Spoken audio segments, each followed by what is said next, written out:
Halo Sobat Bima, selamat datang kembali di Bimbingan Alumni.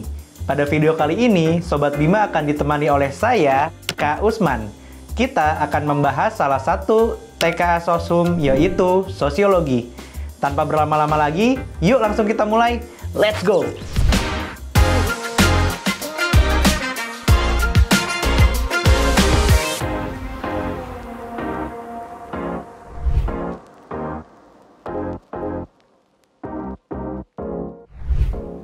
Baik Sobat Bima, kita akan lanjutkan pembahasan soal yang pertama. Soalnya adalah contoh konkret dari perubahan sosial yang disebabkan oleh penemuan baru adalah pilihan jawabannya A. Adanya urbanisasi besar-besaran, B. Penggunaan internet dalam perdagangan, C. Terbentuknya negara-negara baru, D. Perubahan iklim global, dan yang E. Perang antar negara. Nah, dari soal ini, Sobat Bima bisa lihat bahwa yang ditanyakan adalah contoh. Nah, sementara itu, kita lihat juga bahwa di soal ini ada kata kuncinya, yaitu perubahan sosial dan penemuan baru. Nah, kita harus cari tahu dulu apa itu perubahan sosial dan penemuan baru. Kita mulai dulu dari perubahan sosial. Perubahan sosial mudahnya adalah terjadinya pergeseran atas suatu hal tertentu yang kemudian berpengaruh kepada masyarakat. Sementara itu, penemuan baru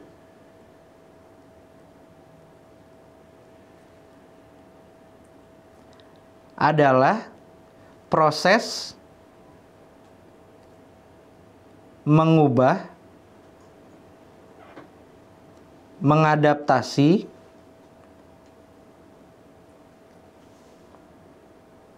bahkan menemukan suatu hal yang memengaruhi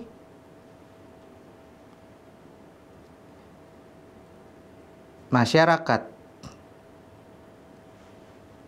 Artinya, baik perubahan sosial maupun penemuan baru itu berdampak pada masyarakat. Nah, masyarakat ini sebagai poin utamanya. Dari situ bisa kita lihat bahwa ketika ada penemuan baru, harapannya akan berdampak. Apa dampaknya? Bisa kita lihat dari sisi yang positif terlebih dahulu. Penemuan baru akan berdampak positif apabila penemuan tersebut memudahkan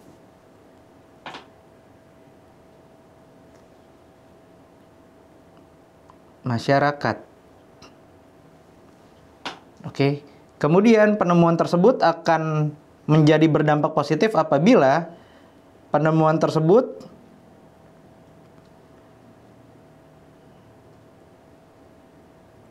membantu masyarakat untuk apa? Untuk memenuhi kebutuhan hidup.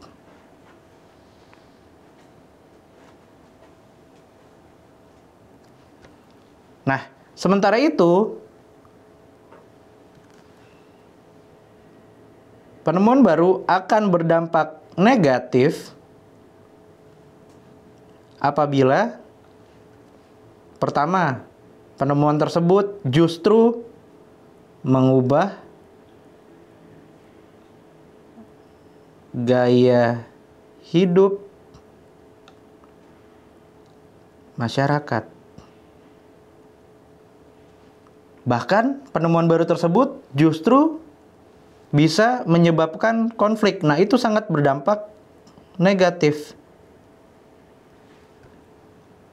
Untuk itu, sebuah penemuan baru perlu dipandang dari sisi dua hal, yaitu positif dan juga negatif. Tidak semua penemuan baru tersebut bisa memicu adanya perubahan yang positif. Jadi, dalam hal ini, kita bisa lihat sebenarnya penemuan baru itu ada 3 hal, Sobat Bima. Yang pertama adalah discovery. Yang kedua adalah invention. Yang ketiga adalah innovation. Nah, antara discovery dan innovation ini sebenarnya hampir sama. Bedanya, discovery itu sebenarnya sudah ada, jadi penemuannya sudah ada, tetapi belum terpublikasikan.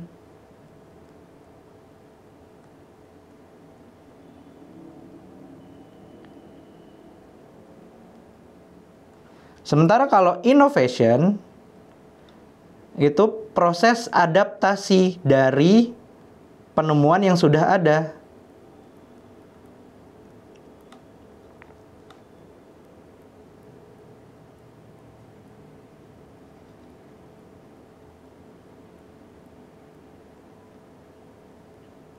Nah, sementara kalau invention itu penemuan yang benar-benar baru.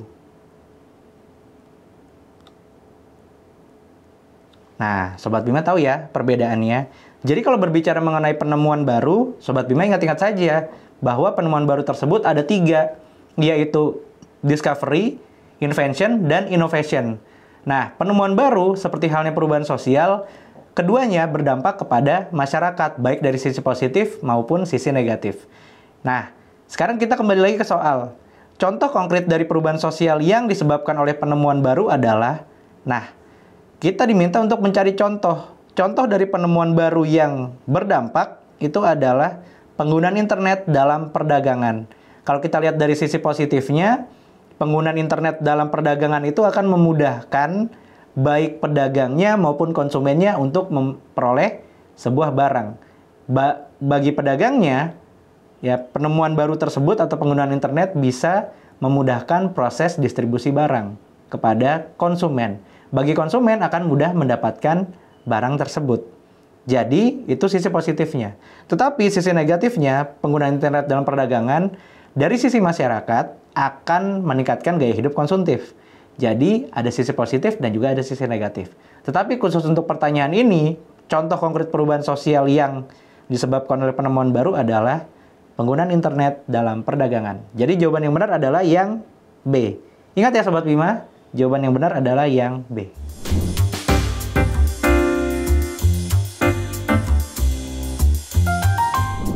Baik Sobat Bima, kita akan lanjutkan pembahasan soal yang kedua. Soalnya adalah stratifikasi sosial dalam masyarakat industri biasanya didasarkan pada pilihan jawabannya adalah A. Warisan keluarga, B. Kekayaan dan jabatan, C. Sistem kasta, D. Keturunan bangsawan, dan yang E. Keanggotaan agama tertentu. Nah, dalam soal ini kita bisa lihat ada beberapa hal yang bisa membantu kita untuk menjawab pertanyaan tersebut. Yang pertama, pembuat soal memberikan kata stratifikasi sosial. Itu menjadi dasar kita untuk menjawab soalnya. Kedua adalah masyarakat industri. Berarti kita harus melakukan penegasan atau melakukan pengintisarian terhadap stratifikasi sosial dan masyarakat industri. Nah, kalau kita lihat bersama, stratifikasi sosial itu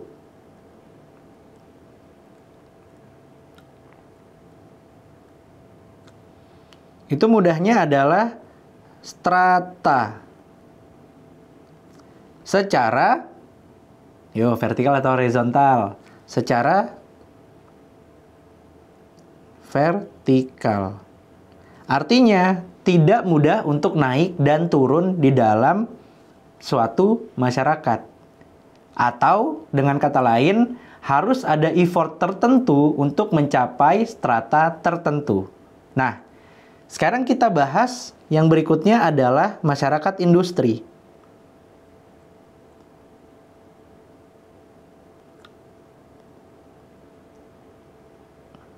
Apa yang dimaksud dengan masyarakat industri? Masyarakat industri itu mudahnya adalah masyarakat yang pertama terspesialisasi. Artinya punya keahlian tertentu.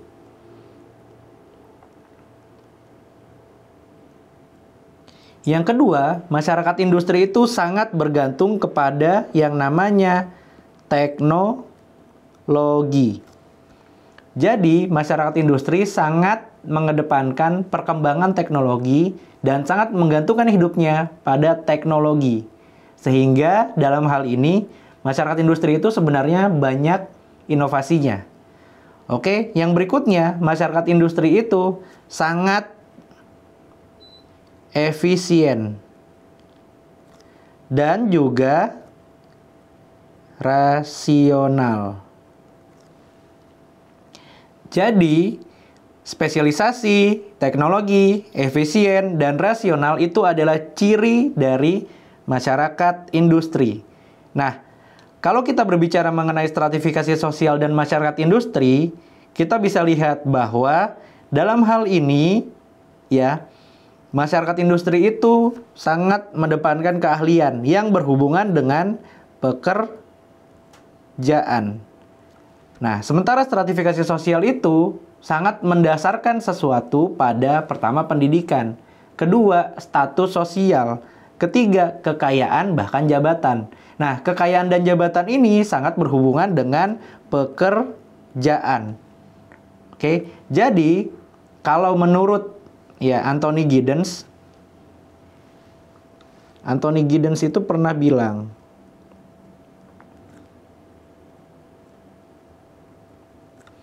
bahwa masyarakat industri itu perubahannya sangat cepat.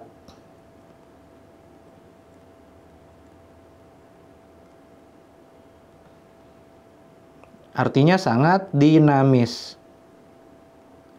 Lalu, masyarakat industri itu biasanya kehidupannya lebih banyak di kota dibandingkan di desa. Makanya urbanisasinya sangat besar. Lalu, masyarakat industri juga sangat berpikir secara rasional dan berupaya menjalankan kehidupannya secara efisien. Ya, artinya kalau tidak rasional dan tidak efisien, maka itu tidak tergolong ke dalam masyarakat industri. Nah, kalau kita kembali ke soal stratifikasi sosial, yang artinya adalah hubungan yang ada di masyarakat atau pembagian penggolongan yang ada di masyarakat secara vertikal, ya, yang ditunjang oleh pertama tingkat pendidikan, kedua level pekerjaan, ya, ketiga status sosial dan kekayaan serta kedudukan juga. Maka masyarakat industri sangat mengedepankan apa yang dia dapatkan dalam kehidupannya. Maka dari itu, kalau kita berbicara masyarakat industri, indikatornya hanya ada 2 untuk menilai apakah masyarakat industri ataukah bukan. Ketika kita berbicara masyarakat industri, maka ya masyarakatnya sangat menggantungkan kehidupannya pada teknologi. Dan juga masyarakat sangat menggantungkan pembagiannya kepada kekayaan, status sosial, dan juga jabatan yang melekat pada dirinya. Nah, untuk mencapai jabatan, kekayaan, dan juga hal-hal lain yang berhubungan dengan status sosial, dalam stratifikasi sosial, ya, itu memerlukan usaha tertentu yang tidak mudah. Ya, maka dari itu, dalam hal ini, kalau kita berbicara masyarakat industri yang sangat dinamis, ya, dasar dalam pembagian masyarakatnya adalah didasari atas spesialisasinya, kekayaannya, pendidikannya, ataupun jabatan yang melekat pada dirinya. Nah, dalam soal ini yang paling mendekati dengan indikator tersebut adalah kekayaan dan jabatan. Jadi ingat ya Sobat Bima, stratifikasi sosial dalam masyarakat industri biasanya didasarkan pada kekayaan dan jabatan. Selain itu, didasarkan pada spesifikasi atau spesialisasi yang dimiliki dan juga tingkat pendidikan. Tapi untuk soal ini, jawaban yang benar adalah kekayaan dan jabatan yang B. Ingat ya, jawaban yang benar adalah yang B.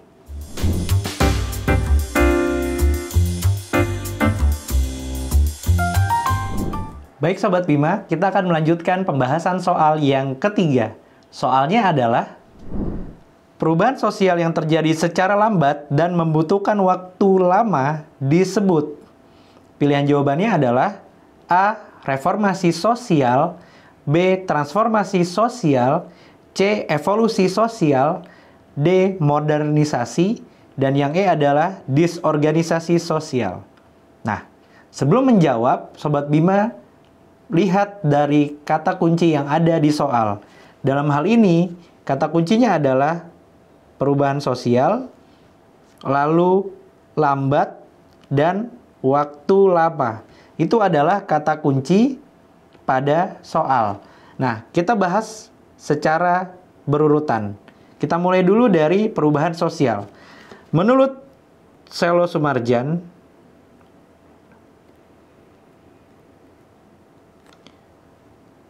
perubahan sosial itu adalah pergeseran atau perubahan yang terjadi pada lembaga kemasyarakatan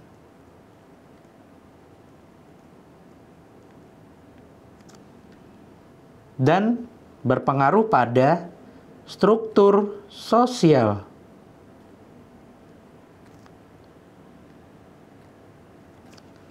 Termasuk sistem nilai, norma, dan perilaku masyarakat. Nah, jadi dalam hal ini ada sesuatu yang berubah di masyarakat. Bahkan perubahan tersebut mempengaruhi sistem nilai, norma, dan perilaku yang ada di masyarakat tersebut. Itu adalah perubahan sosial. Kalau kita lihat, perubahan sosial itu ada yang skalanya besar,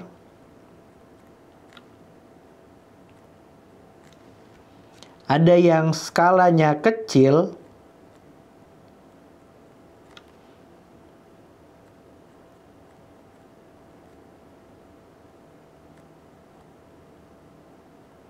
ada juga yang dalam rentang waktu yang lama,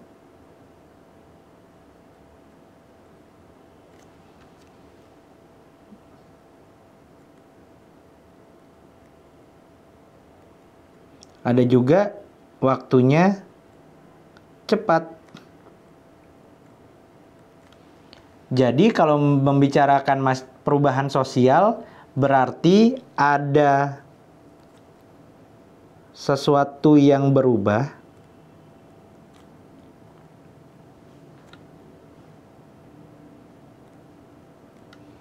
terjadi pada masyarakat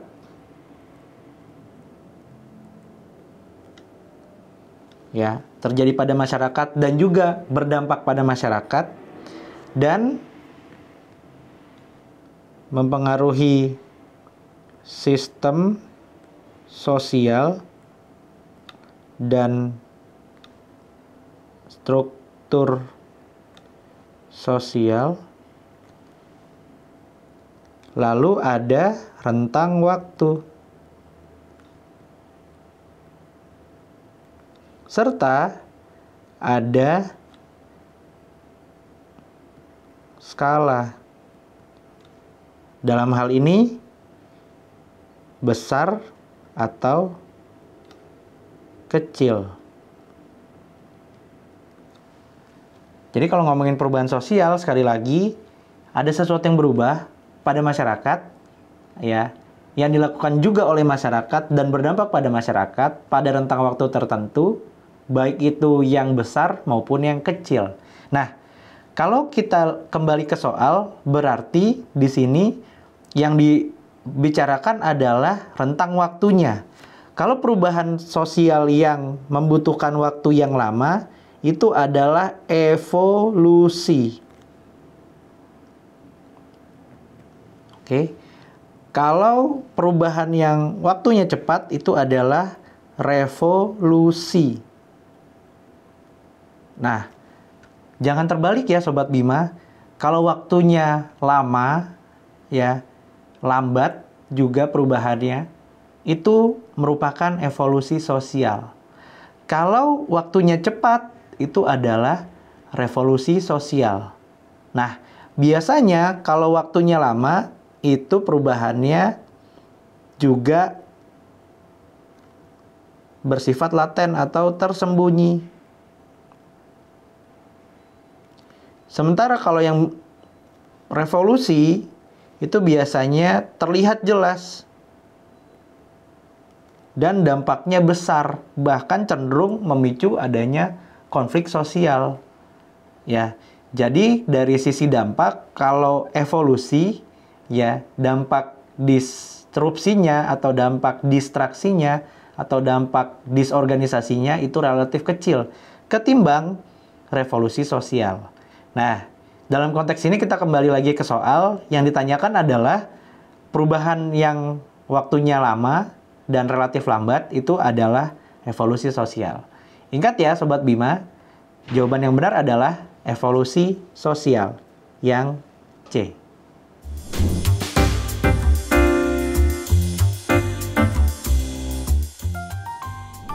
Bagaimana Sobat Bima? Sudah mulai paham kan? Ingat ya, kunci sukses TK Sosum Sosiologi adalah pemahaman konsep yang kuat dan latihan soal yang rutin. Kira-kira kita bahas soal apa lagi ya? Yuk tulis di kolom komentar. Jangan lupa like, subscribe, dan share ke teman-teman kalian supaya tidak ketinggalan video pembelajaran dari bimbingan alumni lainnya. Bimbingan alumni, yakin bisa, pasti bisa.